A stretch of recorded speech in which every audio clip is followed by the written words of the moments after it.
স্বামীর বাসার ভাতের বড় দাম, কথার কিন্তু মিনিং আছে। স্বামীর বাসার ভাতের বড় দাম। কেন দাম?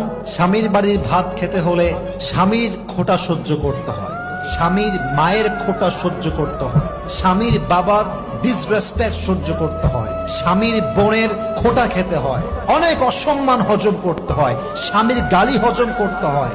তাই মেয়েরা বলে স্বামীর বাড়ির ভাতের বড় দাম। আমি কথা বলবো, কথা সত্য, তবে একটা কথা অ্যাড করতে হবে। যদি আপনার স্বামীর বাড়ির ভাতের দাম এত বেশি মনে হয়, তবে মাথায় রাখবেন বিয়ের পরে স্বামীর বাড়ির ভাতের দাম যে পরিমাণ বেশি, আপনার নিজের বাপের ঘরের ভাতের দাম তার চেয়ে বেশি। বুঝবেন, জাস্ট তালাকটা নিয়ে বাসায় যান, তাহলে বুঝবেন।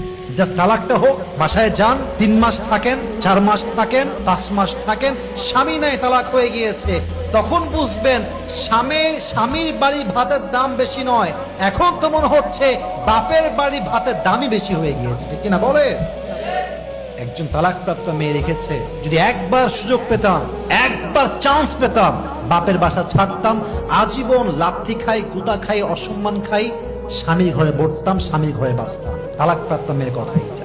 অতএব মাথায় রাখতে হবে, যদি স্বামীর অবদান স্বীকার করতে না পারেন, স্বামী খাওয়াচ্ছে, স্বামী পড়াচ্ছে, যা হোক, তা বাসায় রাখছে তো, যাই হোক কারেন্ট বিল দিচ্ছে তো, যাই হোক খাওয়াচ্ছে তো, নুন পাত পান্তা ভাত যাই হোক খাওয়াচ্ছে তো, স্যাক্রিফাইস স্বীকার করেন যে স্বামী আপনি যা করছেন enough, it's enough for me, আলহামদুলিল্লাহ, উই আর সো হ্যাপি, আমরা খুশি আছি।